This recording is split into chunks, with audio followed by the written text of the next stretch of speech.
Ang Golden State Warriors ay nalalagay ngayon sa alanganin dahil nabaon sila sa 3-1 versus Minnesota Timberwolves.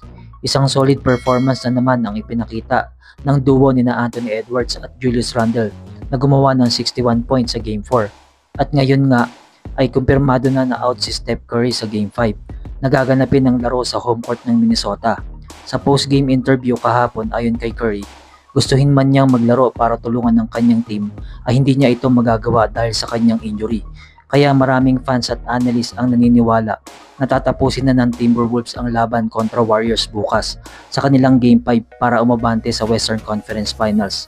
Sa tingin nyo mga kaibigan, kaya pa bang manalo ng Warriors sa Game 5 o magbabakasyon na din sila pa Boracay? Paki-comment na lang sa ating comment section.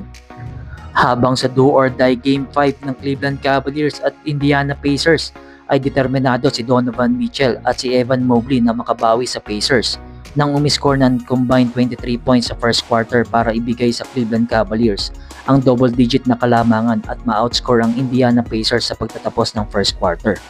Sa second quarter ay umabot pa sa 19-point lead ang kalamangan ng Cavaliers, ngunit mabilis din itong natunaw under 5 minutes ng laro.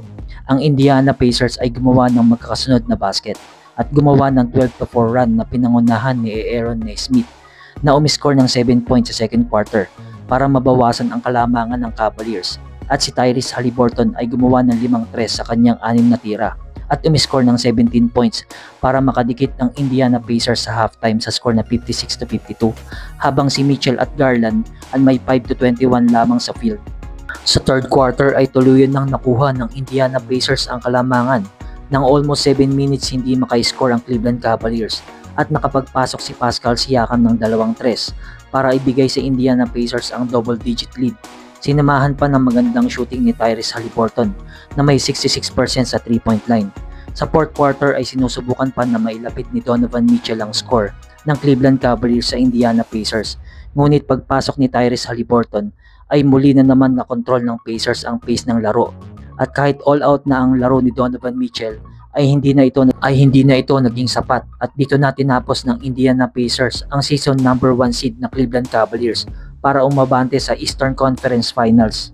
Pero kung bago ka pa lang dito sa ating channel, ay inaanyayahan kita na mag-subscribe at i-hit mo na rin yung notification bell para updated ka sa mga paparating nating mga videos.